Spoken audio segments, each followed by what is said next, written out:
ਬਾਬੂਸ਼ਾਹੀ ਦੇਖ ਰਹੇ ਸਾਰਿਆਂ ਦਾ ਸਵਾਗਤ ਹੈ।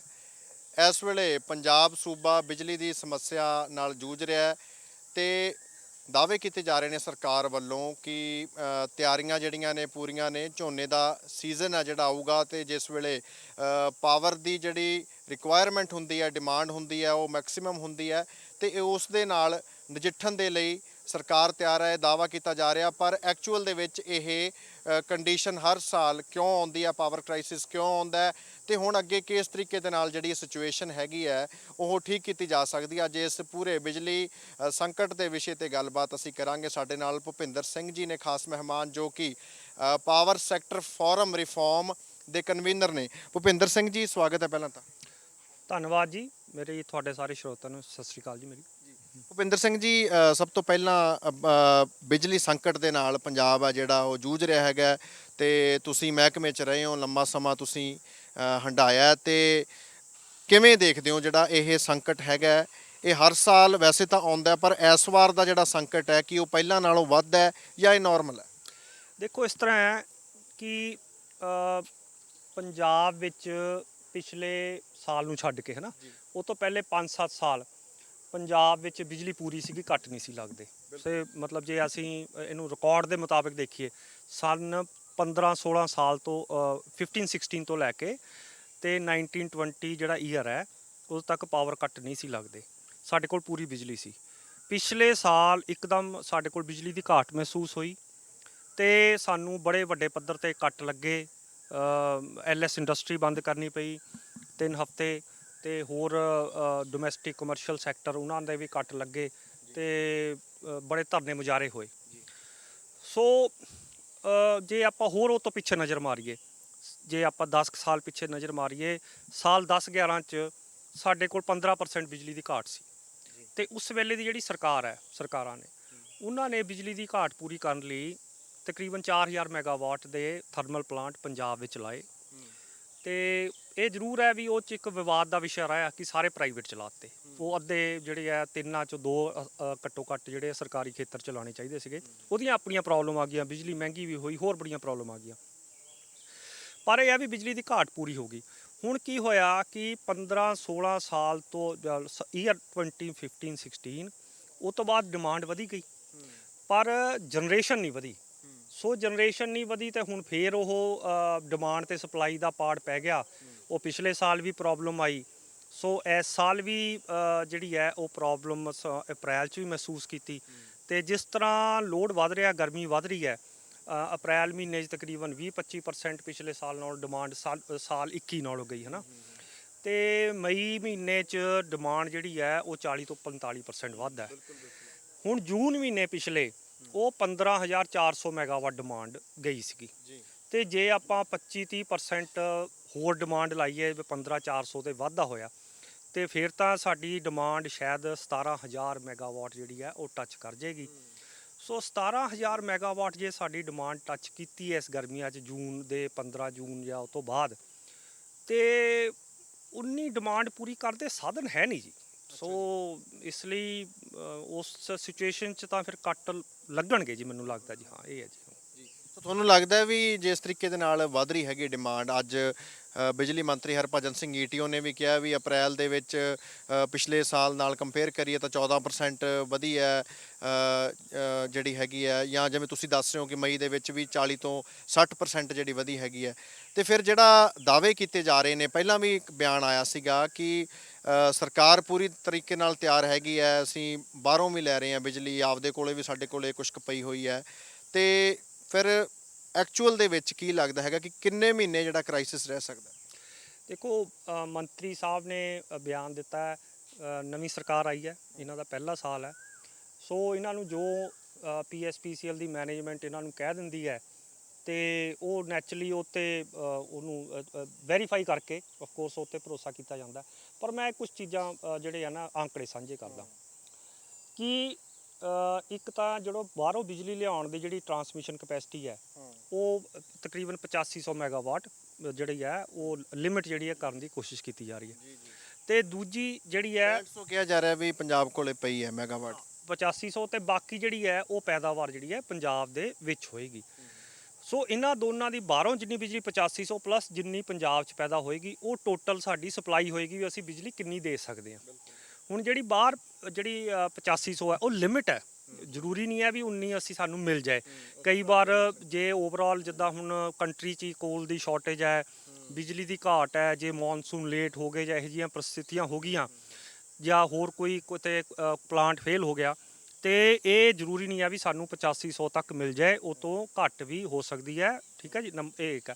ਦੂਜੀ ਪ੍ਰਾਈਸਿੰਗ ਇਸ਼ੂ ਹੁੰਦੀ ਹੈ। ਪਿਛਲੇ ਸਾਲ ਸਾਨੂੰ 18 ਤੋਂ 20 ਰੁਪਏ ਪ੍ਰਤੀ ਯੂਨਿਟ ਜਿਹੜੀ ਹੈ ਉਹ ਬਿਜਲੀ ਕਰਨੀ ਪਈ। ਐਤਕੀ ਚਲੋ ਸੈਂਟਰ ਰੈਗੂਲੇਟਰੀ ਕਮਿਸ਼ਨ ਉਹਨਾਂ ਨੇ ਇਹ 10-12 ਰੁਪਏ ਦਾ ਕੈਪ ਤਾਂ ਲਾ ਦਿੱਤਾ। ਸੋ ਇੱਕ ਤਾਂ ਇਹ ਕੰਸਟ੍ਰੇਂਟ ਹੋ ਗਈ ਹੈ ਨਾ ਜੀ, ਬਾਹਰੋਂ ਜਿਹੜੀ ਆ 8500 ਲਿਮਿਟ ਹੈ, ਐਕਚੁਅਲ ਕਿੰਨੀ ਆਏਗੀ ਉਹ ਘੱਟ ਵੀ ਹੋ ਸਕਦੀ ਹੈ, ਇਹ ਹੈ। ਦੂਸਰਾ ਆ ਗਈ ਪੰਜਾਬ ਦੀ ਜਨਰੇਸ਼ਨ। 8500 PSPCL ਨੇ ਪੰਜਾਬ ਰੈਗੂਲੇਟਰੀ ਕਮਿਸ਼ਨ ਨੂੰ ਇੱਕ ਪਟੀਸ਼ਨ ਲਾਈ ਸੀ ਮਾਰਚ ਮਹੀਨੇ ਕਿ 8500 ਜੇ ਅਸੀਂ ਬਾਹਰਲੀ ਟਰਾਂਸਮਿਸ਼ਨ ਕੋਰੀਡੋਰ ਕਪੈਸਿਟੀ ਕੰਸੀਡਰ ਕਰੀਏ ਤੇ ਸਾਡੇ ਕੋਲ ਮੈਕਸਿਮਮ 6000 ਮੈਗਾਵਾਟ ਜਿਹੜੀ ਹੈ ਪੰਜਾਬ 'ਚ ਹੋਏਗੀ। ਮੈਕਸਿਮਮ ਦੇ ਬੈਸਟ ਸਿਨੈਰੀਓ ਉਹਨਾਂ ਨੇ ਰੈਗੂਲੇਟਰੀ ਕਮਿਸ਼ਨ ਨੂੰ ਐਫੀਡੈਵਿਟ ਦੇ ਰੂਪ 'ਚ ਕਿਹਾ ਹੈ ਕਿ ਸਾਡੀ 14500 ਸਮਰੱਥਾ ਹੈ। ਹੁਣ ਜਿਹੜੀ 14500 ਸਮਰੱਥਾ, ਇੱਕ ਤਾਂ ਮੈਂ ਕਹਿ ਦਿੱਤਾ ਵੀ 8500 ਤੇ ਕੰਸਟ੍ਰੇਂਟ ਆ ਸਕਦੀ ਹੈ, ਠੀਕ ਹੈ ਜੀ। ਦੂਸਰੀ ਜਿਹੜੀ ਵਿਦਨ ਸਟੇਟ ਹੈ, ਜਿਹੜੀ ਕਿ ਆਪਾਂ 6000 ਕਹਿ ਰਹੇ ਹਾਂ, ਜਿਹੜੀ ਕਿ ਆਪਾਂ ਰੈਗੂਲੇਟਰ ਨੂੰ ਵੀ ਕਿਹਾ ਹੈ, ਉਹਦੇ ਵਿੱਚ ਇੱਕ ਤਾਂ ਲਹਿਰੇ ਮੁਹੱਬਤ ਪ੍ਰੋਬਲਮ ਆ ਗਈ ਜੀ। 210 ਮੈਗਾਵਾਟ ਤੇ ਸਮਝ ਲਓ ਵੀ 6 ਮਹੀਨੇ ਸਾਲ ਲਈ ਉਹ ਜਿਹੜੀ ਹੈ ਉਹ ਚਲੇਗੀ। ਉਹਦੀ ਇੱਕ ਯੂਨਿਟ ਦਾ ਜਿਹੜਾ ਹੋਰ ਇਲੈਕਟ੍ਰੋਸਟੈਟਿਕ ਪ੍ਰੈਸੀਪੀਟੇਟਰ ਹੈ ਉਹ 'ਚ ਵੀ ਕੁਝ ਪ੍ਰੋਬਲਮ ਆ ਰਹੀ ਹੈ। ਤੀਸਰੀ ਕੰਸਟ੍ਰੇਂਟ ਹੈ ਤਲਵੰਡੀ ਸਾਬੋ ਪਲਾਂਟ ਹੈ, ਇਹਦੀਆਂ ਯੂਨਿਟਾਂ ਜਿਹੜੀਆਂ ਨਾ ਤਕਨੀਕੀ ਰੂਪ 'ਚ ਕੋਈ ਇੰਨੀਆਂ ਰਿਲਾਇਬਿਲਿਟੀ ਫੈਕਟਰ ਘੱਟ ਹੈ। ਪਿਛਲੇ ਸਾਲ ਵੀ ਇਸ ਪਲਾਂਟ ਨੇ ਬਹੁਤ ਵੱਡੀ ਦਿੱਕਤ ਦਿੱਤੀ। ਇਹਦੇ ਕਾਰਨ ਹੀ ਮੁੱਢਲਾ ਕਾਰਨ ਸੀਗਾ ਤਲਵੰਡੀ ਸਾਬੋ ਜਿਹੜਾ ਪ੍ਰਾਈਵੇਟ ਪਲਾਂਟ ਹੈ ਉਹਦੇ ਨਾ ਬਿਜਲੀ ਮਿਲਣਾ ਪਿਛਲੇ ਸਾਲ ਘੱਟ ਲੱਗੇ। ਸੋ ਐਤਕੀ ਕਿੱਦਾਂ ਉਹਦਾ ਸੀਨ ਰਹੇਗਾ ਉਹ ਇੱਕ ਚੀਜ਼ ਹੈ। ਬਾਕੀ ਦੇਖੋ ਚਲਦੀਆਂ ਯੂਨਿਟਾਂ ਨੇ, ਕਿਤੇ ਨਾ ਕਿਤੇ ਹੋਰ ਕੋਈ ਪ੍ਰੋਬਲਮ ਆ ਸਕਦੀ ਹੈ। ਸਾਡੀ ਜਿਹੜੀ ਹਾਈਡਲ ਬਿਜਲੀ ਹੈ ਡੈਮ 'ਚ ਐਤਕੀ ਕਹਿੰਦੇ ਪਾਣੀ ਵੀ ਤਕਰੀਬਨ ਘੱਟ ਹੈ। ਸੋ ਇਹ ਸਾਰੀਆਂ ਕੰਸਟ੍ਰੇਂਟ ਹੋਣਗੀਆਂ। ਇੱਕ ਸਭ ਤੋਂ ਉਤਲੀ ਕੰਸਟ੍ਰੇਂਟ ਹੈ ਕੋਲੇ ਦੀ। ਸੋ ਕੋਲਾ ਜਿਹੜਾ ਹੈ ਉਹ ਸਟਾਕ ਜਿਹੜਾ ਹੈਗਾ ਉਹ ਸਿਰਫ ਰਾਜਪੁਰਾ ਪਲਾਂਟ ਹੈ ਜਿਹੜਾ L&T ਦਾ, ਸਿਰਫ ਉਹਦੇ ਕੋਲ ਬਹੁਤ ਮਤਲਬ ਆਲਮੋਸਟ ਉਹਨਾਂ ਕੋਲ 20-22-23 ਦਿਨ ਦਾ ਸਟਾਕ ਹੈ। ਬਾਕੀ ਤਾਂ ਆਪਣੇ ਜਿਹੜੇ ਸਰਕਾਰੀ ਪਲਾਂਟ ਨੇ ਉਹਨਾਂ ਕੋਲ ਵੀ ਕੋਲਾ 2-4 ਦਿਨ ਦਾ ਹੈ। ਈਵਨ ਤਲਵੰਡੀ ਸਾਬੋ ਕੋਈ ਇੰਨਾ ਕੋਲਾ ਨਹੀਂ। ਹੁਣ ਜਦੋਂ ਤਿੰਨੋਂ ਯੂਨਿਟ ਉਹਦੇ ਪਰਸੋਂ ਤੋਂ ਚੱਲ ਗਏ ਆ, ਉਹਦੇ ਕੋਲੀ ਦੀ ਖਪਤ ਹੋਰ ਹੋਏਗੀ। ਅਗਲੇ ਹਫਤੇ 10 ਦਿਨ 'ਚ ਦੇਖਾਂਗੇ ਕਿ ਉਹਦਾ ਕੋਲ ਸਟਾਕ ਕੀ ਹੈ। ਸੋ ਕੋਲਾ ਵੀ ਇੱਕ ਮੁੱਦਾ ਰਹੇਗਾ। ਸੋ ਇਹ ਸਾਰੀਆਂ ਬਿਜਲੀ ਮੰਤਰੀ ਨੇ ਇਹ ਵੀ ਕਿਹਾ ਜੀ ਵੀ ਕੋਲਾ ਅਸੀਂ 50 ਲੱਖ ਟਨ ਸੈਂਟਰ ਨੂੰ ਕਵਾਂਗੇ, ਅਪੀਲ ਕਰਾਂਗੇ ਵੀ ਉੱਥੋਂ ਸਾਨੂੰ ਮਿਲੇ ਤੇ ਨਾਲ 1500 ਮੈਗਾਵਾਟ ਜਿਹੜੀ ਹੈ ਪਾਵਰ ਸਪਲਾਈ ਦੀ ਵੀ ਗੱਲ ਕਰਾਂਗੇ। ਸੋ ਜੇ ਉਹ ਮਿਲ ਜਾਂਦਾ ਹੈ ਤੇ ਉਸ ਤੋਂ ਬਾਅਦ ਫਿਰ ਕਾਫੀ ਫਰਕ ਪੈ ਸਕਦਾ ਜੀ। ਦੇਖੋ ਕੋਲੇ ਬਾਰੇ ਜਿਹੜਾ ਅਸੀਂ ਅਪੀਲ ਕੀਤੀ ਸੀ ਉਹ ਤਕਰੀਬਨ ਮਹੀਨਾ ਕੁ ਪਹਿਲੇ ਮੰਤਰੀ ਸਾਹਿਬ ਮਿਲੇ ਸੀ ਉਹਨਾਂ ਨੂੰ। ਸੋ ਮੇਰੀ ਜਿਹੜੀ ਜਾਣਕਾਰੀ ਹੈ ਉਹਨਾਂ ਨੇ ਉਹਦੇ ਤੇ ਅਗੇਂਸਟ ਕਿਉਂਕਿ ਉਹਨਾਂ ਨੇ ਹੋਰ ਸਾਰੇ ਕੋਲਾ ਦਾ ਸੰਕਟ ਹੈ ਤਾਂ ਮੈਨੂੰ ਨਹੀਂ ਲੱਗਦਾ ਉਹ 'ਤੇ ਪੰਜਾਬ ਨੂੰ ਕੋਈ ਰਾਹਤ ਮਿਲਣ ਵਾਲੀ ਹੈ। ਨਾ ਕੋਈ ਹੋਰ ਬਿਜਲੀ ਜਿਹੜੀ ਹੈ ਉਹ ਵੀ ਸਾਰੇ ਦੇਸ਼ 'ਚ ਹੀ ਬਿਜਲੀ ਦੀ ਸ਼ਾਰਟੇਜ ਹੈ। ਸੋ ਆਪਣਾ ਘਰ ਆਪ ਸਾਂਭਣਾ ਪੈਣਾ। ਸੋ ਪਛਵਾੜਾ ਜਿਹੜਾ ਕੋਲ ਮਾਈਨ ਹੈ ਉਹਦੇ ਬਾਰੇ ਵੀ ਬੜੀ ਚਿੰਤਾ ਦਾ ਵਿਸ਼ੇ ਹੈ।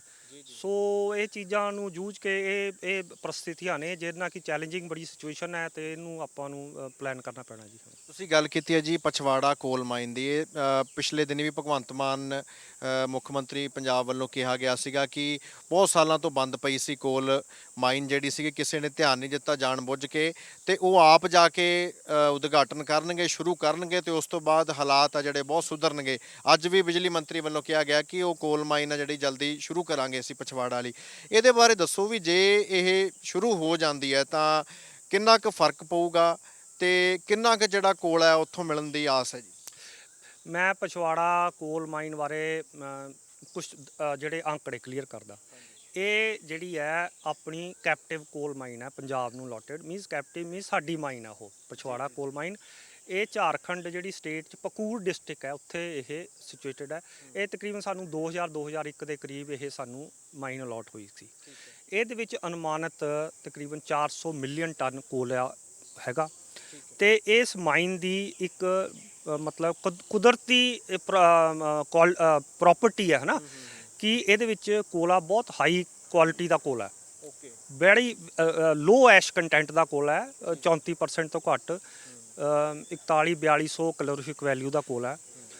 ਉਹ ਕੋਲਾ ਅਸੀਂ 2005 ਤੋਂ ਲੈ ਕੇ 2015 ਤੱਕ 10 ਸਾਲ ਤਕਰੀਬਨ 50 ਮਿਲੀਅਨ ਟਨ ਕੋਲਾ ਉੱਥੋਂ ਅਸੀਂ ਕੱਢ ਕੇ ਤੇ ਅਸੀਂ ਆਪਣੇ ਸਟੇਟ ਸੈਕਟਰ ਪਲਾਂਟ ਤੇ ਯੂਜ਼ ਕਰਕੇ ਤੇ ਪੰਜਾਬ ਦੇ ਲੋਕਾਂ ਨੂੰ ਸਸਤੀ ਬਿਜਲੀ ਦਿੰਦੇ ਸੀਗੇ। ਸੋ 2015 ਚ ਜਿਹੜੀ ਉਹ ਕੋਲ ਸਕੈਂਡਲ ਹੋਇਆ ਸੀ, ਜਦੋਂ ਕਾਂਗਰਸ ਮਨਮੋਹਨ ਸਿੰਘ ਜੀ ਦੀ ਸਰਕਾਰ ਸੀਗੀ ਕੇਂਦਰ ਵਿੱਚ, ਤੇ ਉਹ ਸਾਰੇ ਜਿਹੜੇ ਪੁਰਾਣੇ ਰੱਦ ਹੋ ਗਏ ਸੀਗੇ। ਸੋ ਉਸ ਦੇ ਤਹਿਤ ਇਹ ਵੀ ਹੋ ਗਿਆ। ਇਹ ਉਸ ਤੋਂ ਬਾਅਦ ਫਿਰ ਰੀਅਲਾਟ ਹੋਈ ਸਾਨੂੰ 15। ਉਸ ਤੋਂ ਬਾਅਦ ਇਹਨੂੰ ਰੀਅਲਾਟ ਹੋ ਕੇ ਅਸੀਂ ਦੁਬਾਰਾ ਇਹਦੀ ਚ ਮਾਈਨਿੰਗ ਸ਼ੁਰੂ ਕਰਨੀ ਸੀ। ਉਹ 15 ਹੋ ਗਿਆ, ਅੱਜ 22 ਹੋ ਗਿਆ, 7-8ਵਾਂ ਸਾਲ ਚੱਲ ਗਿਆ। ਤੇ ਉਹਦੇ ਵਿੱਚ ਜਿਹੜੀ ਪਹਿਲੇ ਇੱਕ ਕੰਪਨੀ ਸੀ, ਐਮਟਾ ਕੰਪਨੀ ਉਹਦਾ ਨਾਂ, ਉਹਦੇ ਥਰੂ ਅਸੀਂ ਕੋਲ ਮਾਈਨਿੰਗ ਕਰਦੇ ਸੀਗੇ। ਉਹ ਜਦੋਂ ਅਸੀਂ ਦੁਬਾਰਾ ਟੈਂਡਰ ਕਾਲ ਕੀਤੇ ਉਹਨੂੰ ਦੁਬਾਰਾ ਮਾਈਨਿੰਗ ਸਟਾਰਟ ਕਰਨ ਲਈ, ਤੇ ਜਿਹੜੇ ਰੇਟ ਨਵੇਂ ਆਏ, ਲੋਐਸਟ ਰੇਟ ਆਏ, ਤੇ ਉਹ ਐਮਟਾ ਕੰਪਨੀ ਜਿਹੜੀ ਹਾਈ ਕੋਰਟ ਕੋਲ ਗਈ। ਹਾਈ ਕੋਰਟ ਨੇ ਉਹਨੂੰ ਰਾਈਟ ਟੂ ਫਸਟ ਰਿਫਿਊਜ਼ਲ ਦੇਤਾ। ਉਹਨੇ ਕਿਹਾ ਜੀ ਮੈਂ ਜਿਹੜੇ ਨਵੇਂ ਟੈਂਡਰ ਹੈ ਉਹਨਾਂ ਦਾ ਜਿਹੜਾ ਲੋਐਸਟ ਰੇਟ ਹੈ, ਮੇਰੇ ਕੋਲ ਸਾਰਾ ਸਾਜੋ ਸਮਾਨ, ਸਾਰਾ ਐਕਸਪੀਰੀਅੰਸ ਹੈਗਾ ਮੈਨੂੰ, ਤੇ ਮੈਂ ਉਹ ਉਸ ਰੇਟ ਤੇ ਰੇਟ ਤੇ ਮੈਂ ਕਰਨ ਨੂੰ ਤਿਆਰ। ਹੁਣ ਜਿਹੜਾ ਨਵਾਂ ਰੇਟ ਆਇਆ ਸੀਗਾ ਉਸ ਐਮਟਾ ਕੰਪਨੀ ਦਾ ਹੀ ਪੁਰਾਣੇ ਰੇਟ ਨਾਲ ਤਕਰੀਬਨ 15% ਘੱਟ ਰੇਟ ਸੀਗਾ। ਇਹ ਤਿਆਰ ਹੋ ਗਈ ਘੱਟ ਰੇਟ ਤੇ ਵੀ ਮਾਈਨਿੰਗ ਕਰਨ ਨੂੰ।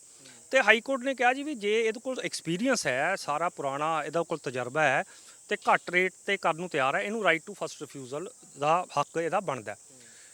ਉਹ ਜਿਹੜੀ ਮੈਨੇਜਮੈਂਟ ਹੈ, ਇਹ ਜਨਵਰੀ 19 ਦੀ ਡਿਸੀਜਨ ਹੈ, ਉਹ ਉਸ ਨੂੰ ਚੈਲੰਜ ਕਰਨ ਲਈ ਸੁਪਰੀਮ ਕੋਰਟ ਕੋਲ ਕੇਸ ਲੈ ਗਈ। ਸੋ ਸੁਪਰੀਮ ਕੋਰਟ 'ਚ ਟਾਈਮ ਲੱਗਦਾ ਹੈ, ਉਹ 'ਚ 2-2.5 ਸਾਲ ਲੱਗ ਗਏ। ਸੁਪਰੀਮ ਕੋਰਟ ਨੇ PSPCL ਦੇ ਫੇਵਰ 'ਚ ਡਿਸੀਜਨ ਦੇ ਦਿੱਤੀ ਵੀ ਤੁਸੀਂ ਨਵੀਂ ਕੰਪਨੀ ਨੂੰ ਜਿਹੜਾ ਉਹ ਕਰ ਦਿਓ। ਸੋ ਨਵੀਂ ਕੰਪਨੀ ਜਿਹੜੀ ਹੈ ਉਹ DBL ਨਾਂ ਦੀ ਕੰਪਨੀ ਹੈ। ਉਹਨੂੰ ਕੋਈ ਕੋਲ ਮਾਈਨਿੰਗ ਦਾ ਐਕਸਪੀਰੀਅੰਸ ਨਹੀਂ ਹੈ। It is a road construction company. ਉਹਨੇ ਫਿਰ ਹੁਣ ਮਾਈਨਿੰਗ ਸ਼ੁਰੂ ਕੀਤੀ ਹੈ, ਉਹਦਾ ਕੰਮ ਸ਼ੁਰੂ ਕੀਤਾ। ਹੁਣ ਮੇਰੀ ਜੋ ਜਾਣਕਾਰੀ ਹੈ ਵੀ ਉਹ ਮਾਈਨ ਹੈ, ਉਹਨਾਂ 'ਚ ਪਾਣੀ ਭਰਿਆ ਹੋਇਆ, ਉਹਦੀ ਡੀ ਵਾਟਰਿੰਗ ਚੱਲ ਰਹੀ ਹੈ। ਮੈਨੂੰ ਇਹ ਵੀ ਕੋਈ ਪਤਾ ਲੱਗਾ ਕਿ ਕੱਲ੍ਹ ਫਿਰ ਉੱਥੇ ਕੋਈ ਲੋਕਾਂ ਨਾਲ ਲੜਾਈ ਝਗੜਾ ਹੋ ਗਿਆ, ਤੇ ਉਹਨਾਂ ਨੇ ਸਾਰਾ ਉਹ ਕੰਪਨੀ ਵਾਲੇ ਦੀ ਲੇਬਰ ਵਗੈਰਾ ਭਜਾ ਦਿੱਤੀ ਹੈ। ਸੋ ਉਸ 'ਤੇ ਦੋ ਚੀਜ਼ਾਂ ਨੇ, ਇੱਕ ਤਾਂ ਉਹ ਕੋਲਾ ਜਿਹੜਾ ਆਏਗਾ ਜਾਂ ਨਹੀਂ, ਉਹ 'ਤੇ ਇੱਕ ਪ੍ਰਸ਼ਨ ਚਿੰਨ੍ਹ ਹੈ। ਦੂਜਾ ਜਿਹੜੀ ਹੈ ਮੈਨੇਜਮੈਂਟ ਹੈ, ਪ੍ਰੈਜ਼ੈਂਟ ਮੈਨੇਜਮੈਂਟ ਆਫ PSPCL, ਇਹਨਾਂ ਦੀ ਬਿਲਕੁਲ ਮਿਸਮੈਨੇਜਮੈਂਟ ਹੈ ਕਿ ਇਹਨਾਂ ਨੇ ਮਾਈਨਿੰਗ ਜਿਹੜੀ 3 ਸਾਲ ਪਹਿਲੇ, 3 ਸਾਲ ਤੋਂ ਜ਼ਿਆਦਾ ਹੈ ਨਾ, ਪਹਿਲੇ ਸਟਾਰਟ ਕਰ ਸਕਦੇ ਸੀਗੇ, ਤੇ ਸਾਨੂੰ ਇਸ ਵੇਲੇ ਨਾ ਤਾਂ ਕੋਈ ਬਿਜਲੀ ਦਾ ਸੰਕਟ ਹੁੰਦਾ, ਨਾ ਕੋਲੇ ਦਾ ਸੰਕਟ ਹੁੰਦਾ, ਜੇ ਇਹਨਾਂ ਦੀ ਡਿਸੀਜਨ ਮੇਕਿੰਗ ਠੀਕ ਹੁੰਦੀ। ਤੇ ਸਾਨੂੰ ਇਹਦੇ ਨਾਲ 3-4 ਸਾਲ 'ਚ 5000 ਕਰੋੜ ਰੁਪਏ ਦਾ ਜਿਹੜਾ ਉਹ ਸਸਤੇ ਕੋਲੇ ਦਾ ਜਿਹੜਾ ਸਾਨੂੰ ਅਸੀਂ ਵਾਂਝਾ ਰਹੇ ਹਾਂ, ਉਹਦਾ ਸਾਨੂੰ ਨੁਕਸਾਨ ਭੁਗਤਣਾ ਪੈ ਰਿਹਾ। ਤੇ ਪੰਜਾਬ ਦੀ ਜਨਤਾ ਜਿਹੜੀ ਹੈ ਹੁਣ ਪਾਵਰ ਕੱਟ ਦਾ ਸੰਤਾਪ ਜਿਹੜਾ ਚੱਲ ਰਹੀ ਹੈ, ਇਸ ਮੈਨੇਜਮੈਂਟ ਦੀ ਜਿਹੜੀ ਹੈ ਨਲਾਇਕੀ ਦੇ ਕਾਰਨ ਹੋ ਰਿਹਾ ਜੀ। ਤੁਸੀਂ ਮੈਨੇਜਮੈਂਟ ਦੀ ਨਲਾਇਕੀ ਦੀ ਗੱਲ ਕੀਤੀ ਹੈ ਜੀ, ਪਰ ਚਲੋ ਸਰਕਾਰ ਇੱਕ ਪਾਸੇ ਇਹ ਕਹਿੰਦੀ ਵੀ ਹਜੇ ਸਿਰਫ 2 ਮਹੀਨੇ ਦਾ ਸਮਾਂ ਹੋਇਆ, ਤੇ ਭਗਵੰਤ ਮਾਨ ਨੇ ਵੀ ਪਹਿਲੇ ਭਾਸ਼ਣ 'ਚ ਕਿਹਾ ਸੀਗਾ ਵੀ ਤਾਣੀ ਬਹੁਤ ਉਲਝੀ ਪਈ ਹੈ, ਸਮਾਂ ਲੱਗੂਗਾ। ਹੁਣ ਚਲੋ ਇਸ ਸੀਜ਼ਨ ਜੋ ਵੀ ਹੈ, ਜਿਵੇਂ ਤੁਸੀਂ ਦੱਸਿਆ, ਲੋਕਾਂ ਨੂੰ ਜੋ ਸੰਤਾਪ ਹੰਢਾਉਣਾ ਪੈ ਰਿਹਾ ਹੰਢਾਉਣਗੇ, ਪਰ ਅਗਲੇ ਸਾਲ ਦੁਬਾਰਾ ਇਹਨਾਂ ਦਿਨਾਂ ਦੇ ਵਿੱਚ ਜਦੋਂ ਝੋਨੇ ਦਾ ਸੀਜ਼ਨ ਹੁੰਦਾ ਹੈ, ਉਦੋਂ ਫੇਰ ਤੋਂ ਇਹੀ ਸੰਕਟ ਫੇਰ ਤੋਂ ਚੱਲ ਕੇ ਆਉਂਦਾ ਹੈ। ਉਦੋਂ ਅਗਲੇ ਸਾਲ ਲਈ ਟਾਈਮ ਇਨਫ ਹੋਊਗਾ ਸਰਕਾਰ ਕੋਲੇ, ਤਾਂ ਉਦੋਂ ਤੁਸੀਂ ਕੀ ਸਮਝਦੇ ਹੋ ਕਿ ਕਿੰਨਾ ਚੀਜ਼ਾਂ ਦੇ ਉੱਤੇ ਵਰਕ ਕਰਨਾ ਚਾਹੀਦਾ, ਕਿੱਧਰ ਧਿਆਨ ਦੇਣਾ ਚਾਹੀਦਾ, ਤਾਂ ਜੋ ਆਉਣ ਵਾਲੇ ਸਮੇਂ 'ਚ ਇਹ ਹਾਲਾਤ ਨਾ ਬਣਨ ਪਾਵਰ ਕ੍ਰਾਈਸਿਸ ਦੇ? ਸਭ ਤੋਂ ਮੁੱਢਲੀ ਲੋੜ ਹੈ, ਜੇ ਲੋਕਾਂ ਨੂੰ, ਪੰਜਾਬ ਦੇ ਲੋਕਾਂ ਨੂੰ ਪੂਰੀ ਬਿਜਲੀ ਦੇਣੀ ਹੈ, ਤੇ ਪੰਜਾਬ ਵਿੱਚ ਬਿਜਲੀ ਦਾ ਉਤਪਾਦਨ ਵਧਾਉਣਾ ਚਾਹੀਦਾ। ਸਭ ਤੋਂ ਮੁੱਢਲੀ ਗੱਲ ਇਹ ਹੈ, ਜਿਹੜੀ ਕਿ ਸਾਨੂੰ, ਜਿਹੜੇ ਅਸੀਂ ਸਨ 10-11 ਤੋਂ ਬਾਅਦ ਅਸੀਂ 4000 ਮੈਗਾਵਾਟ ਐਡ ਕੀਤੇ, 4000 ਮੈਗਾਵਾਟ ਬਿਜਲੀ ਉਤਪਾਦਨ ਐਡ ਕੀਤਾ। ਠੀਕ ਹੈ, ਪ੍ਰਾਈਵੇਟ ਸੈਕਟਰ 'ਚ ਕਰਤਾ, ਉਹ ਗਲਤ ਹੈ, ਪਰ ਸਾਨੂੰ ਇਮੀਡੀਏਟਲੀ 2000 ਮੈਗਾਵਾਟ ਤੋਂ ਵੱਧ ਪੰਜਾਬ ਦੇ ਵਿਦਨ ਜਿਹੜੀ ਹੈ ਬਿਜਲੀ ਉਤਪਾਦਨ ਦੇ ਉਪਰਾਲੇ ਕਰਨੇ ਚਾਹੀਦੇ, ਸ਼ੁਰੂ ਕਰ ਦੇਣੇ ਚਾਹੀਦੇ ਆ। ਤੇ ਉਹਦੇ ਵਿੱਚ ਕੋਲ ਐਂਡ ਊਰਜਾ ਜਿਹੜੀ ਹੈ ਸੂਰਜੀ ਊਰਜਾ, ਰੀਨਿਊਏਬਲ ਐਨਰਜੀ, ਉਹਦੇ ਵਿੱਚ ਵੀ ਸਾਨੂੰ ਵਾਧਾ ਕਰਨਾ ਚਾਹੀਦਾ। ਔਰ ਸਭ ਤੋਂ ਜਿਹੜੀ ਇੰਪੋਰਟੈਂਟ ਗੱਲ ਹੈ ਪੰਜਾਬ ਦੇ ਪਾਵਰ ਸੈਕਟਰ ਲਈ, ਕਿ ਉਹ ਜਿਹੜਾ ਵਾਧਾ ਹੈ ਉਹ ਸਾਰਾ ਦਾ ਸਾਰਾ ਸਟੇਟ ਸੈਕਟਰ 'ਚ ਸਾਨੂੰ ਡਿਵੈਲਪ ਕਰਨਾ ਚਾਹੀਦਾ, ਕਿਉਂਕਿ ਸਾਡੀ ਸਟੇਟ ਸੈਕਟਰ ਦੀ ਬਿਜਲੀ ਉਤਪਾਦਨ ਦੀ ਸਮਰੱਥਾ, ਜਿਹੜੀ ਹਿੱਸੇਦਾਰੀ ਹੈ, ਜਿਹੜੀ ਕਿ ਕਿਸੇ ਵੇਲੇ 48% ਹੁੰਦੀ ਸੀ, ਹੁਣ ਮਹਿਜ਼ 3% ਰਹਿ ਗਈ ਹੈ। ਹੁਣ ਜੇ ਅਸੀਂ ਬਿਜਲੀ ਲੋਕਾਂ ਨੂੰ ਦੇਣੀ ਹੈ ਤੇ ਪਹਿਲੇ ਅਸੀਂ ਪ੍ਰਾਈਵੇਟ ਕੰਪਨੀਆਂ ਵੱਲ ਦੇਖਦੇ ਹਾਂ ਵੀ ਉਹ ਬਿਜਲੀ ਉਤਪਾਦਨ ਕਰੇਗਾ ਤੇ ਫਿਰ ਦਵਾਂਗੇ। ਸਾਡੀ ਆਪਣੀ ਜਿਹੜੀ ਹੈ ਨਾ ਸਵੈ ਨਿਰਭਰਤਾ ਉਹ ਬੜੀ ਜਿਹੜੀ ਹੈ ਸੱਟ ਖਾ ਚੁੱਕੀ ਹੈ। ਸੋ ਇਹ ਨਵੀਂ ਸਰਕਾਰ ਜਿਹੜੀ ਹੈ ਉਹਨੂੰ ਬੇਨਤੀ ਹੈ, ਸੁਝਾਅ ਵੀ ਹੈ ਕਿ ਸਟੇਟ ਸੈਕਟਰ ਜਨਰੇਸ਼ਨ ਨੂੰ ਮੁੜ ਸੁਰਜੀਤ ਕਰੀਏ, ਉਹਦਾ ਉਪਰਾਲਾ ਕਰੀਏ ਔਰ ਉਹ ਮੈਨੇਜਮੈਂਟ ਨੂੰ ਨਿਰਦੇਸ਼ ਦੇਣ ਕਿ ਇਹਦਾ ਹੱਲ, ਇਹਦਾ ਰੋਡ ਮੈਪ ਤੇ ਇਹਦਾ ਬਲੂਪ੍ਰਿੰਟ ਲਿਆ ਕੇ ਸਰਕਾਰ ਨੂੰ ਦੇਣ ਤਾਂ ਕਿ ਆਉਣ ਵਾਲੇ ਸਾਲਾਂ 'ਚ ਲੋਕਾਂ ਨੂੰ ਪੂਰੀ ਬਿਜਲੀ ਮਿਲੇ ਤੇ ਇੱਥੇ ਇੰਡਸਟਰੀਅਲ, ਐਗਰੀਕਲਚਰ ਤੇ ਹੋਰ ਕਮਰਸ਼ੀਅਲ ਸਰਵਿਸ ਸੈਕਟਰ 'ਚ ਸਾਰੇ 'ਚ ਜਿਹੜਾ ਹੈ ਪੰਜਾਬ ਤਰੱਕੀਆਂ ਦੀ ਰਾਹ ਤੇ ਤੁਰੇ ਜੀ। ਭੁਪਿੰਦਰ ਸਿੰਘ ਜੀ, ਜਿਵੇਂ ਤੁਸੀਂ ਦੱਸਿਆ ਕਿ ਉਤਪਾਦਨ ਵੱਲ ਜਾਣਾ ਚਾਹੀਦਾ ਹੈ, ਉਹਦੇ ਵੱਲ ਧਿਆਨ ਦੇਣ ਦੀ ਲੋੜ ਹੈ। ਉਹਦੇ ਨਾਲ ਪਾਵਰ ਥੈਫਟ ਦੀ ਗੱਲ ਕਰੀਏ, ਉਹਨੂੰ ਰੋਕਣਾ ਵੀ ਬਹੁਤ ਜ਼ਰੂਰੀ ਹੈ। ਉਹ ਵੀ ਇੱਕ ਵੱਡਾ ਚੈਲੰਜ ਹੈ ਸਰਕਾਰ ਦੇ ਸਾਹਮਣੇ। ਉਹਦਾ ਕਿੰਨਾ ਕੁ ਇੰਪੈਕਟ ਦੇਖ ਰਹੇ ਹੋ? ਜਿਵੇਂ ਹੁਣ ਇਹ ਵੀ ਪਤਾ ਲੱਗ ਰਿਹਾ ਕਿ ਬਹੁਤ ਸਾਰੇ ਥਾਣੇ ਸੀਗੇ, ਪੁਲਿਸ ਥਾਣੇ ਸੀ ਜਾਂ ਪੁਲਿਸ ਦੇ ਦਫ਼ਤਰ ਸੀਗੇ ਜਿੱਥੇ ਸ਼ਰੇਆਮ ਪਾਵਰ ਥੈਫਟ ਆ ਜਿਹੜੀ ਉਹ ਦੇਖੀ ਗਈ ਹੈ, ਚੋਰੀ ਹੋ ਰਹੀ ਸੀ, ਕੁੰਡੀਆਂ ਲੱਗ ਰਹੀਆਂ ਸੀਗੀਆਂ। ਉਹਨਾਂ ਦੀ ਲਿਸਟਾਂ ਤਿਆਰ ਕੀਤੀਆਂ ਜਾ ਰਹੀਆਂ ਨੇ ਤੇ PSPCL ਆ ਜਿਹੜੀ ਉਹਨਾਂ ਤੋਂ ਜਿਹੜੀ ਆ ਰਿਕਵਰੀ ਕਰਨ ਵੱਲ ਵੱਧ ਸਕਦੀ ਹੈ। ਸੋ ਇਹ ਜਿਹੜਾ ਥੈਫਟ ਦਾ ਜਿਹੜਾ ਮੁੱਦਾ ਹੈ, ਇਹਦੇ ਵੱਲ ਦੇਖੀ ਤਾਂ ਕਿੰਨੀ ਕੁ ਚੋਰੀ ਹੁੰਦੀ ਹੋਊਗੀ ਤੇ ਜੇ ਇਹਨੂੰ ਰੋਕ ਲਿਆ ਜਾਵੇ ਤਾਂ ਇਹਦੇ ਨਾਲ ਕਿੰਨੇ ਕੁ ਹਾਲਾਤ ਬਿਹਤਰ ਹੋਣਗੇ ਜੀ? ਦੇਖੋ, ਜਦੋਂ ਜਿਹੜੀ ਬਿਜਲੀ ਚੋਰੀ ਹੈ ਉਹਦੇ ਨਾਲ ਦੋ ਨੁਕਸਾਨ ਹੁੰਦੇ। ਇੱਕ ਤਾਂ ਰੈਵਨਿਊ ਲਾਸ ਹੁੰਦਾ ਜੀ, ਇੱਕ ਜਿਹੜਾ ਖਪਤਕਾਰ ਬਿਜਲੀ ਚੋਰੀ ਕਰਦਾ ਹੈ ਉਹਦਾ ਬਿਜਲੀ ਦਾ ਦੁਰਉਪਯੋਗ ਕਰਨਾ, ਜਿਹੜਾ ਉਹਦੀ ਇੱਕ ਨੈਚੁਰਲ, ਕਿਉਂਕਿ ਉਹਨੇ ਬਿੱਲ ਨਹੀਂ ਦੇਣਾ ਹੈ ਨਾ। ਸੋ ਬਿਜਲੀ ਚੋਰੀ ਜਿੱਥੇ ਹੋ ਰਹੀ ਹੈ ਉੱਥੇ ਡਿਮਾਂਡ ਅਨਨੈਸੈਸਰੀ ਵੱਧਦੀ ਹੈ। ਸੋ ਮੇਰਾ ਅੰਦਾਜ਼ਾ ਹੈ ਵੀ ਜਿਹੜੇ 16-17 ਹਜ਼ਾਰ ਮੈਗਾਵਾਟ ਹੈ, ਇਹ 'ਚ ਹੋ ਸਕਦਾ 1000 ਜਾਂ 1200 ਮੈਗਾਵਾਟ ਜਿਹੜੀ ਹੈ ਉਹ ਬਿਜਲੀ ਚੋਰੀ ਦੀ ਹਿੱਸੇਦਾਰੀ ਹੋਵੇ।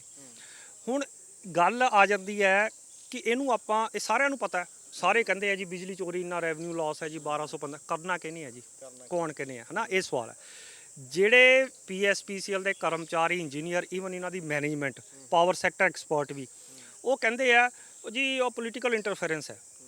ਪੋਲੀਟੀਸ਼ੀਅਨ ਉਹ ਕਹਿੰਦੇ ਵੀ ਅਸੀਂ ਜਦ ਡਾਇਰੈਕਟਰ ਲਾਤੇ, CMD ਲਾ ਦਿੱਤਾ ਤੇ ਉਹ ਕਰਨ ਜੀ, ਹੈ ਨਾ। ਤੇ ਹੁਣ ਤਾਂ ਜਿਹੜੇ ਨਵੇਂ ਸਰਕਾਰ ਹੈ, CM ਸਾਹਿਬ ਨੇ ਪੂਰੀ ਉਹਨਾਂ ਨੂੰ ਦੇਤੀ ਛੁੱਟ ਵੀ ਤੁਸੀਂ ਜੋ ਤੁਹਾਡਾ ਕੋਲ ਬਣਦਾ ਹੱਕ ਹੈ ਨਾ ਕਰੋ। ਸੋ ਇਹ ਮੁੱਢਲੀ ਜ਼ਿੰਮੇਵਾਰੀ ਜਿਹੜੇ PSPCL ਦੇ EMPLOYEES ਲਈ ਹੈ, ਜਿਸ ਲਈ ਉਹਨਾਂ ਨੂੰ ਤਨਖਾਹਾਂ ਤੇ ਪੈਨਸ਼ਨਾਂ ਮਿਲਦੀਆਂ ਨੇ। ਮੈਂ ਇੱਕ ਨਾ ਆਪਣੀ ਗੱਲ, ਮੈਂ ਐਕਸ ਇਨਵੈਸਟ ਪਟਿਆਲੇ ਸੀਗਾ ਤੇ ਮੈਂ ਸਨ 2008-9 ਚ ਸਾਰੇ ਆ ਪਿਲਰ ਬਾਕਸ ਸਕੀਮ ਦਾ ਨਾ ਮੈਂ ਕੀਤੀ ਹੋਈ ਆ, ਹੈ ਨਾ। ਤੇ ਉਸ ਟਾਈਮ ਵੀ ਪੋਲੀਟੀਕਲ ਇੰਟਰਫੇਰੈਂਸ ਹੁੰਦੀ ਸੀ। ਉਸ ਟਾਈਮ ਵੀ ਇਹ ਸਾਰਾ ਕੁਝ ਅਸੀਂ ਕੀਤਾ। ਫਿਰ ਉਸ ਸਕੀਮ ਤਹਿਤ 4-5 ਸਾਲ 'ਚ ਤਕਰੀਬਨ 4000 ਕਰੋੜ ਰੁਪਏ ਦੀਆਂ ਸੈਂਟਰਲ ਤੋਂ ਫੰਡਸ ਲੈ ਕੇ ਅਸੀਂ ਮੀਟਰ ਬਾਹਰ ਪਿਲਰ ਬਾਕਸ ਲਾਏ। ਉਹਦੇ ਨਾਲ ਇੱਕ ਪਾਸੇ ਤਾਂ ਰੈਵਨਿਊ ਵਧਿਆ, ਦੂਜੇ ਪਾਸੇ ਪਿੰਡਾਂ ਦੀ ਜਿਹੜੀ ਸਪਲਾਈ ਹੈ ਉਹ ਬਿਹਤਰ ਹੋਈ। ਤੀਜੀ ਗੱਲ ਹੈ, ਪਿੰਡਾਂ ਨੂੰ ਸ਼ਹਿਰਾਂ ਵਾਂਗ 24 ਘੰਟੇ ਬਿਜਲੀ ਮਿਲਣੀ ਸ਼ੁਰੂ ਹੋ ਗਈ। ਉਹ ਸਾਰੀਆਂ ਚੀਜ਼ਾਂ ਜਿਹੜੀਆਂ ਰਿਵਰਸ ਹੋ ਰਹੀਆਂ ਨੇ ਕਿਉਂਕਿ ਮੈਨੇਜਮੈਂਟ 'ਚ, ਮੈਂ ਪੋਲੀਟੀਕਲ ਤਾਂ ਚਲੋ ਹੈ, ਪਰ ਮੈਂ ਕਹਾਂਗਾ ਕਿ ਮੈਨੇਜਮੈਂਟ 'ਚ ਕੰਮ ਕਰਨ ਦੀ ਵਿਲ ਪਾਵਰ ਦੀ ਘਾਟ ਹੈ। ਉਹ ਇੰਸਟੈਡ ਵੀ ਦੂਜੇ ਤੇ ਉਹ ਆਪਣਾ ਜਿਹੜਾ ਕੰਮ ਉਹਨਾਂ ਨੇ ਕਰਨਾ ਹੈ ਉਹ ਦੂਜੇ ਦੇ ਖਾਤੇ ਪਾਈ ਜਾਣ। ਇਹ ਗੱਲ ਨਾਲ ਇਦਾਂ ਨਹੀਂ ਚੱਲਣਾ, ਉੱਦਮ ਕਰਨਾ ਪੈਣਾ। ਬਿਜਲੀ ਚੋਰੀ ਤੇ ਵੀ ਨਕੇਲ ਪਾਈਏ, ਬਿਜਲੀ ਉਤਪਾਦਨ ਵੀ ਵਧਾਈਏ, ਤਾਂ ਹੀ ਅਸੀਂ ਲੋਕਾਂ ਦਾ, ਪੰਜਾਬ ਦਾ ਕਲਿਆਣ ਕਰ ਪਾਵਾਂਗੇ ਜੀ। ਇੱਕ ਜਿਹੜਾ ਪਿਛਲੇ ਦਿਨੀ ਫੈਸਲਾ ਲਿਆ ਗਿਆ ਜਿਹੜਾ 600 ਯੂਨਿਟ ਮੁਫਤ ਦੇਣ ਦਾ, ਉਹ ਵੀ ਤੁਹਾਨੂੰ ਲੱਗਦਾ ਹੈ ਵੀ ਅਜੇ ਰੁਕ ਜਾਣਾ ਚਾਹੀਦਾ ਸੀ? ਕਿਉਂਕਿ ਜਿਸ ਤਰੀਕੇ ਦੇ ਨਾਲ ਸਟੇਟ ਜਿਹਨਾਂ ਹਾਲਾਤਾਂ ਨਾਲ ਟੈਕਲ ਕਰ ਰਿਹਾ ਹੈਗਾ ਤੇ ਕਿਉਂਕਿ ਜਿਨ੍ਹਾਂ ਨੂੰ 600 ਯੂਨਿਟ ਛੂਟ ਦਿੱਤੀ ਗਈ ਹੈ, ਸੋ ਉਹ ਜ਼ਿਆਦਾ ਅਗਰ ਯੂਜ਼ ਕਰਨਗੇ ਤਾਂ ਉਹਦਾ ਵੀ ਇੰਪੈਕਟ ਪਊਗਾ ਕੋਈ?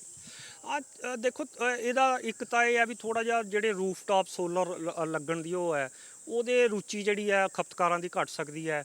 ਤੇ ਦੂਜਾ ਹੋ ਸਕਦਾ ਇਹਦੇ ਨਾਲ ਕੋਈ ਬਿਜਲੀ ਚੋਰੀ 'ਚ ਵੀ ਵਾਧਾ ਮਿਲ ਜਾਏ, ਹੈ ਨਾ। ਤੇ ਜਿਹੜੀ ਆਪਾਂ ਬਿਜਲੀ ਜਿਹਨੂੰ ਆਪਾਂ ਡਿਮਾਂਡ ਸਾਈਡ ਮੈਨੇਜਮੈਂਟ ਕਹਿੰਦੇ ਆ, ਉਹਦੇ ਵਿੱਚ ਵੀ ਇਹ ਅੜਿੱਕਾ ਬਣ ਸਕਦੀ ਹੈ। ਸੋ ਮੈਂ ਇੱਕ ਪਿਛਲੇ ਅਖਬਾਰ ਵਿੱਚ ਇੱਕ ਆਰਟੀਕਲ ਵੀ ਲਿਖਿਆ ਸੀਗਾ ਕਿ ਸਰਕਾਰ ਨੂੰ, ਹੈ ਨਾ, ਇੱਕ ਸੁਜੈਸ਼ਨ ਹੈ ਕਿ ਆਪਾਂ ਕਿਉਂ ਨਾ ਸਬਸਿਡੀ ਜਿਹੜੀ ਹੈ ਉਹ ਪ੍ਰੋਡਕਟਿਵ ਰੂਪ 'ਚ ਆਪਾਂ ਸੋਚੀਏ, ਹੈ ਨਾ। ਕਿ ਜਿਸ ਤਰ੍ਹਾਂ ਕਿ ਅਸੀਂ ਜੇ ਸਟੇਟ ਸੈਕਟਰ ਪਲਾਂਟ ਲੈਣੇ ਆ, ਉਹਦੇ ਵਿੱਚ ਜਿਹੜੀ ਪੂੰਜੀ ਨਿਵੇਸ਼ ਕਰਦੇ ਆ ਜਾਂ ਇਕੁਇਟੀ ਕਰਨੇ ਆ, ਉਹ ਅਸੀਂ ਕਰ ਸਕਦੇ ਹਾਂ। ਦੂਜਾ, ਸਾਡੀ ਸਟਾਫ ਦੀ ਬਹੁਤ ਘਾਟ ਹੈ। 50% ਤੋਂ ਘੱਟ ਸਾਡਾ ਸਟਾਫ ਹੈ। ਉਹ ਵੀ ਜਿਹੜੇ ਨੋਰਮਸ ਨੇ ਉਹ 40-50 ਸਾਲ ਪੁਰਾਣੇ ਨੇ। ਉਹ ਨੋਰਮਸ ਆਪਾਂ ਨੂੰ ਅਪਗ੍ਰੇਡ ਕਰਕੇ ਸਟਾਫ ਪੂਰਾ ਕਰਨਾ ਚਾਹੀਦਾ। ਜੇ ਉਹ ਸਟਾਫ ਦੀ ਜਿਹੜੀ, ਜੇ ਅਸੀਂ ਵਾਧੂ ਰਿਕਰੂਟ ਕਰੀਏ, ਉਹਦੀ ਜਿਹੜੀ, ਜੇ ਸਾਡੀ EMPLOYE ਕਾਸਟ ਵੱਧਦੀ ਹੈ, ਉਹਨੂੰ ਸਟੇਟ ਗਵਰਨਮੈਂਟ ਸਬਸਿਡੀ ਦੇ ਰੂਪ 'ਚ ਉਹ ਕਾਸਟ ਸ਼ੇਅਰ ਕਰ ਸਕਦੀ ਹੈ। ਉਹਦੇ ਨਾਲ ਸਾਡੇ ਜਿਹੜੇ ਨੌਜਵਾਨ ਨੇ ਉਹਨਾਂ ਨੂੰ ਸਰਕਾਰੀ ਨੌਕਰੀਆਂ ਵੀ ਮਿਲਣਗੀਆਂ। ਤੇ ਜਿਹੜੀ ਆਪ ਸਰਕਾਰ ਹੈ, ਨਵੀਂ ਸਰਕਾਰ ਹੈ, ਇਹਨਾਂ ਦਾ ਜਿਹੜਾ ਹੈ ਵੀ ਅਸੀਂ ਮਾਈਗ੍ਰੇਸ਼ਨ ਬਾਹਰਲੇ ਮੁਲਕਾਂ ਨੂੰ ਰੋਕਣੀ ਹੈ। ਸੋ ਇਹ ਪ੍ਰੈਕਟੀਕਲ ਉਪਾਅ ਨੇ, ਇਹ ਜੇ ਕਰੀਏ ਤਾਂ ਇਹ 'ਤੇ ਸਟੇਟ ਤਰੱਕੀ ਕਰ ਸਕਦੀ ਹੈ ਤੇ ਲੋਕਾਂ ਦਾ ਵੀ ਫਾਇਦਾ ਹੋ ਸਕਦਾ ਜੀ। ਬਹੁਤ ਬਹੁਤ ਸ਼ੁਕਰੀਆ ਭੁਪਿੰਦਰ ਸਿੰਘ ਜੀ ਤਮਾਮ ਜਾਣਕਾਰੀ ਦੇ ਲਈ। ਸੋ ਗੱਲਬਾਤ ਅਸੀਂ ਕਰ ਰਹੇ ਸੀਗੇ ਭੁਪਿੰਦਰ ਸਿੰਘ ਜੀ ਦੇ ਨਾਲ, ਜੋ retired senior deputy chief engineer ਵੀ ਨੇ ਤੇ ਆਪਣੇ ਸੁਝਾਅ ਨੇ, ਬੜੇ ਵਧੀਆ ਸੁਝਾਅ ਦਿੱਤੇ ਨੇ ਪੰਜਾਬ ਸਰਕਾਰ ਦੇ ਲਈ, ਕਿਉਂਕਿ ਨਵੀਂ ਸਰਕਾਰ ਬਣੀ ਹੈ। ਇਹਦੇ 'ਚ ਕੋਈ ਸ਼ੱਕ ਨਹੀਂ, ਚੈਲੰਜਸ ਬਹੁਤ ਨੇ ਸਰਕਾਰ ਦੇ ਅੱਗੇ। ਉੱਤੋਂ ਜਿਹੜਾ ਇਹਨਾਂ ਦਿਨਾਂ ਦੇ ਵਿੱਚ ਗਰਮੀ ਹੈ, ਗਰਮੀ ਦੀ ਰੁੱਤ ਹੈ ਤੇ ਉੱਤੋਂ ਜਿਹੜਾ ਬਿਜਲੀ ਦਾ ਜਿਹੜਾ ਸੰਕਟ ਆਇਆ ਹੋਇਆ ਸੂਬੇ ਦੇ ਉੱਤੇ। ਸੋ ਸਾਰੀਆਂ ਚੀਜ਼ਾਂ ਦੇ ਨਾਲ ਟੈਕਲ ਕਰਨਾ ਆਪਣੇ ਆਪ ਦੇ ਵਿੱਚ ਇੱਕ ਵੱਡੀ ਇੱਕ ਚੁਣੌਤੀ ਹੈ। ਤੇ ਕਿਵੇਂ ਇਸ ਤਰੀਕੇ ਨਾਲ ਕਿਹੜੇ ਤਰੀਕੇ ਨੇ ਜਿਹਦੇ ਨਾਲ ਜਿਹੜਾ ਉਤਪਾਦਨ ਹੈ, ਬਿਜਲੀ ਦਾ ਉਤਪਾਦਨ ਵੱਲ ਵਧਿਆ ਜਾ ਸਕਦਾ ਹੈ, ਕਿਵੇਂ ਚੋਰੀ ਜਿਹੜੀ ਹੈ ਰੋਕੀ ਜਾ ਸਕਦੀ ਹੈ। ਪਰ ਦੇਖਣ ਵਾਲੀ ਗੱਲ ਹੋਊਗੀ ਵੀ ਜਿਹੜੇ ਪੰਜਾਬ ਦੇ ਲੋਕ ਨੇ, ਖਾਸ ਤੌਰ ਤੇ ਪਿੰਡਾਂ ਦੇ ਲੋਕ ਨੇ, ਜਿਹੜੇ ਪਿਛਲੇ ਕਈ ਮਹੀਨਿਆਂ ਤੋਂ ਬਿਜਲੀ ਦੇ ਕੱਟਾਂ ਤੋਂ ਪਰੇਸ਼ਾਨ ਨੇ, ਉਹਨਾਂ ਨੂੰ ਹੋਰ ਕਿੰਨਾ ਸਮਾਂ ਇਹ ਜਿਹੜੇ ਬਿਜਲੀ ਦੇ ਕੱਟ ਨੇ ਉਹ ਪਰੇਸ਼ਾਨ ਕਰਨਗੇ। ਮੋਹਾਲੀ ਤੋਂ ਕੈਮਰਾਮੈਨ ਆਕਾਸ਼ਦੀਪ ਦੇ ਨਾਲ ਹਰਸ਼ਬਾਬ ਸਿੰਘ ਸਿੱਧੂ, ਬਾਬੂ ਸ਼ਾਹੀ ਟਾਈम्स। हसीन वादियों के बीच एक शांत और सुंदर जिंदगी, एक ऐसी जगह जहां JLPL का वास्तविक सार है। सनार hills by JLPL group offers luxury independent villas. Only the hills fulfil. Call 9817703344।